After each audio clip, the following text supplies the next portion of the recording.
Assalamualaikum warahmatullahi wabarakatuh. Perkenalkan, saya Yuliana Agustin dari Program Studi Manajemen Pendidikan Islam. Pada video kali ini saya akan membahas 4 bab pembahasan dari buku Sistem Informasi Manajemen.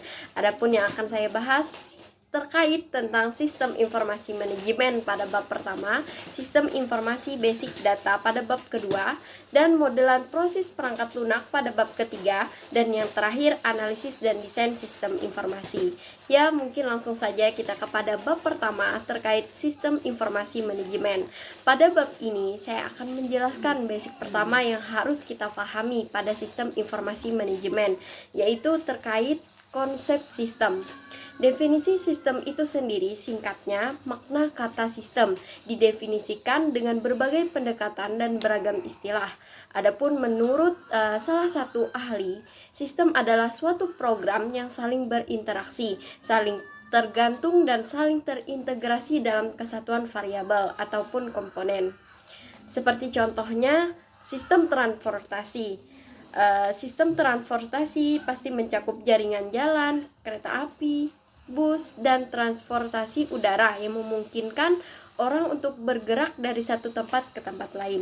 Nah, seperti itulah gambaran atau yang dimaksud dengan sistem, yaitu adanya ikatan yang saling berinteraksi dan saling bergantungan. Selanjutnya, pengertian data dan informasi. Singkatnya, data sering disebut sebagai bahan informasi. Data merupakan fakta yang dikumpulkan dari pengukuran atau pengamatan. Sebagian besar para ahli mendefinisikan data sebagai fakta mentah, dapat berupa angka, huruf, atau karakter khusus yang menyampaikan sedikit arti. Agar data-data terkumpul menjadi berarti dan memberi manfaat, sehingga data-data tersebut harus diproses lebih lanjut. Sedangkan informasi adalah keterampilan, pernyataan, gagasan, dan tanda-tanda yang mengandung nilai, makna, dan pesan, baik data, fakta, maupun penjelasannya yang dapat dilihat, didengar, dan dibaca yang disajikan dalam berbagai kemasan. Dalam hal ini, agar menjadi informasi yang berguna, data perlu diolah menjadi sebuah siklus. Terkait siklus informasi, sebagaimana telah disebutkan sebelumnya, data merupakan bentuk yang masih mentah, yang belum dapat bercerita banyak, sehingga perlu diolah lebih lanjut. Data diolah melalui suatu model bentuk untuk menghasilkan informasi.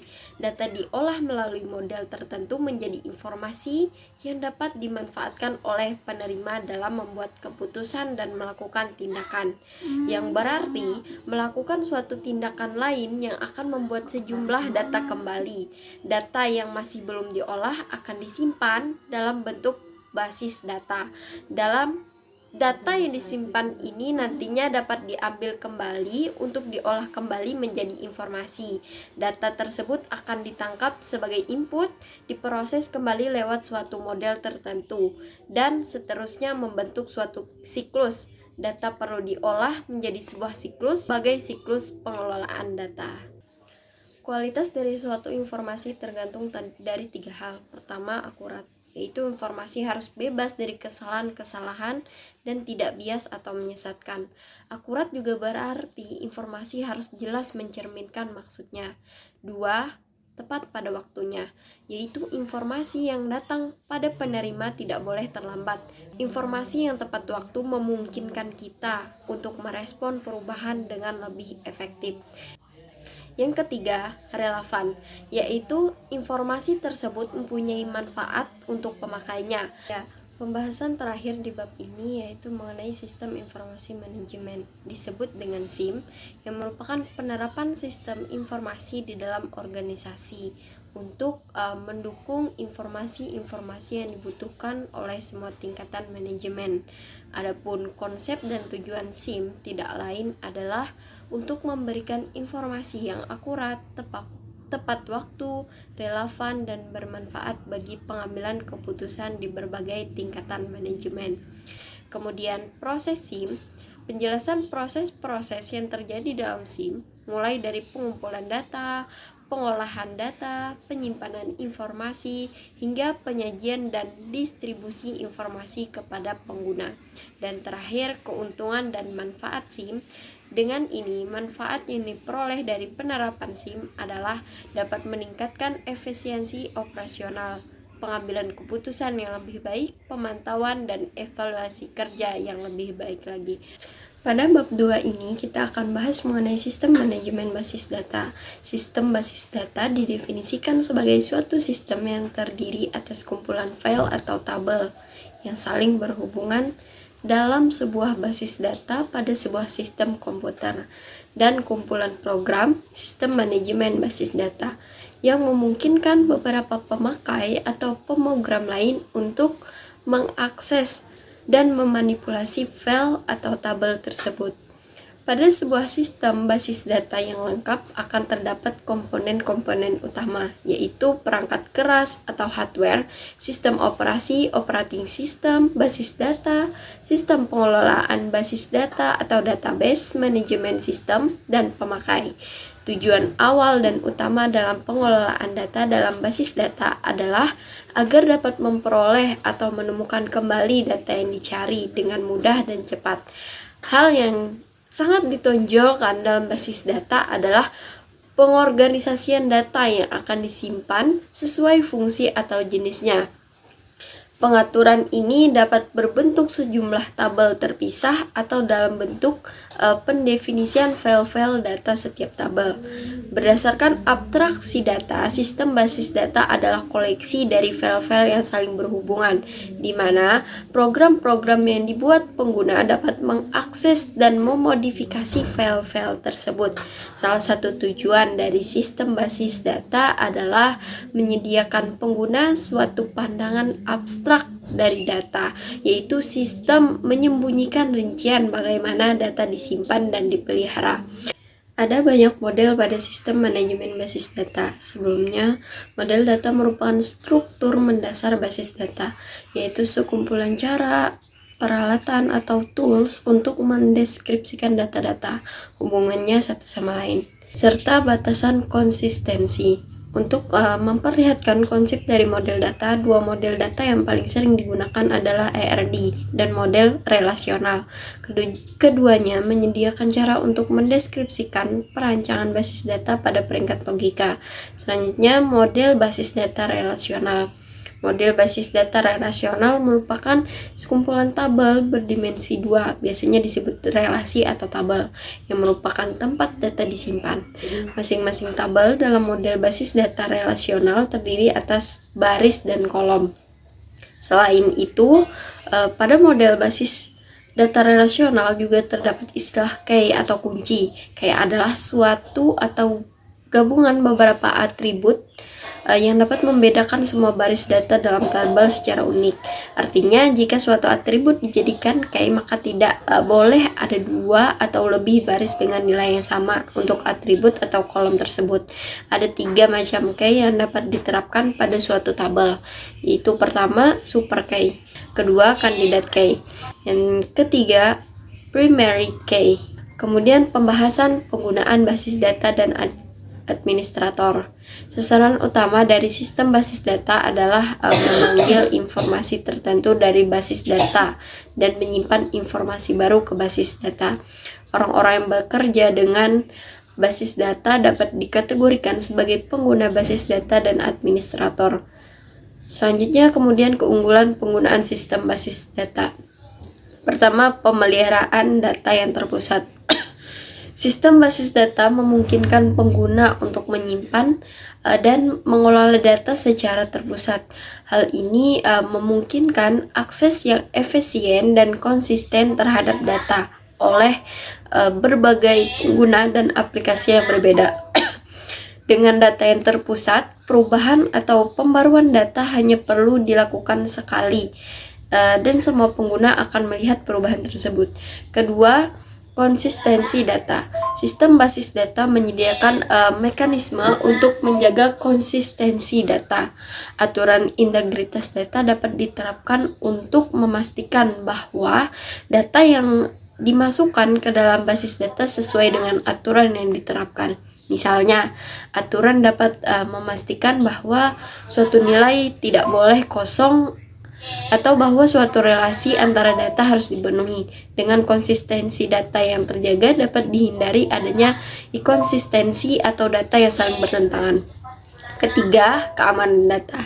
Sistem basis data menyediakan fitur keamanan yang dapat melindungi data dari akses yang tidak sah atau perbuatan yang tidak diizinkan. Izin akses dapat diberikan kepada pengguna tertentu untuk mengendalikan siapa yang dapat melihat atau memodifikasi data. Keempat, efisiensi dalam pencarian dan manipulasi data. Hal ini memungkinkan pengguna untuk melakukan analisis data, menghasilkan laporan, atau mendapatkan informasi yang diperlukan dengan cepat dan efisien. Keenam, redundasi dan pemulihan bencana. Sistem basis data dapat menyediakan fitur redundasi dan pemulihan bencana untuk melihat data dari kehilangan atau kerusakan. Ketujuh, integrasi dan keterhubungan data. Sistem basis data memungkinkan integrasi data yang mudah antara berbagai aplikasi atau sistem. Data yang tersimpan dalam basis data dapat diakses dan digunakan oleh berbagai aplikasi yang berbeda, sehingga memungkinkan adanya keterhubungan dan pertukaran data yang efisien antara sistem yang berbeda. Pembahasan selanjutnya adalah bab 3, pemodelan proses perangkat lunak.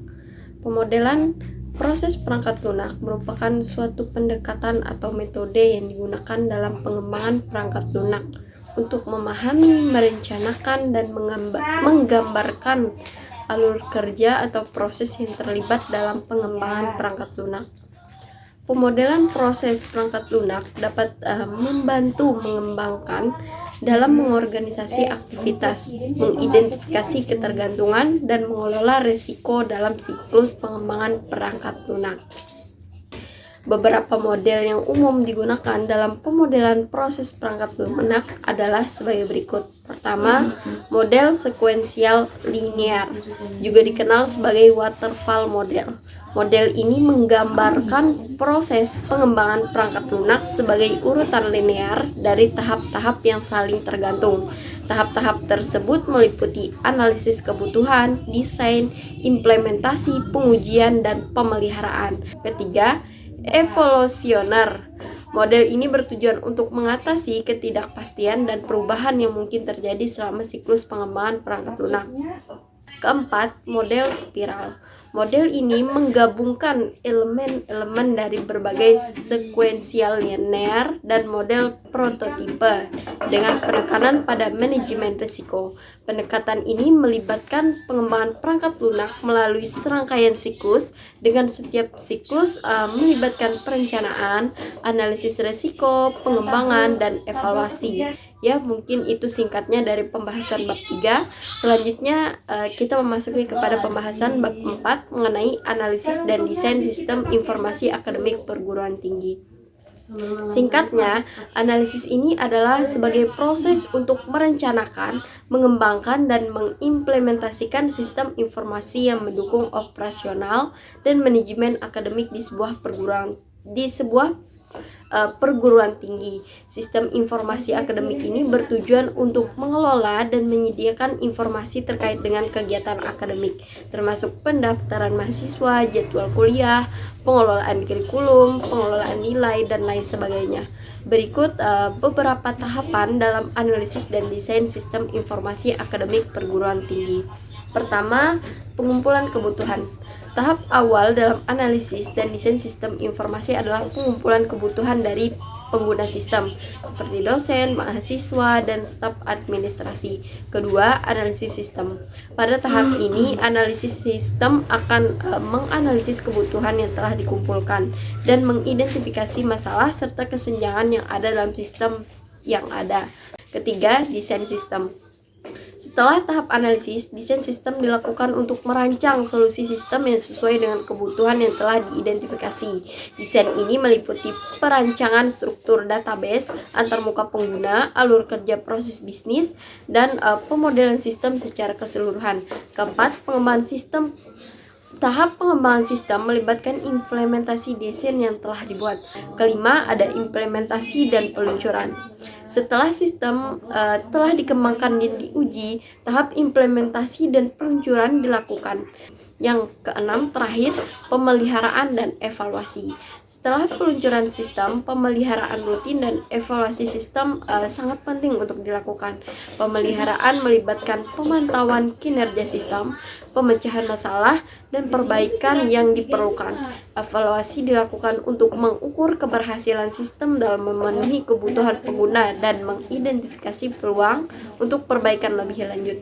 Ya, mungkin sekian dari pembahasan bab 4 yang menjadi bab terakhir. Saya Yuliana Agustin, mohon maaf apabila ada salah kata. Sekian dari saya. Wassalamualaikum warahmatullahi wabarakatuh.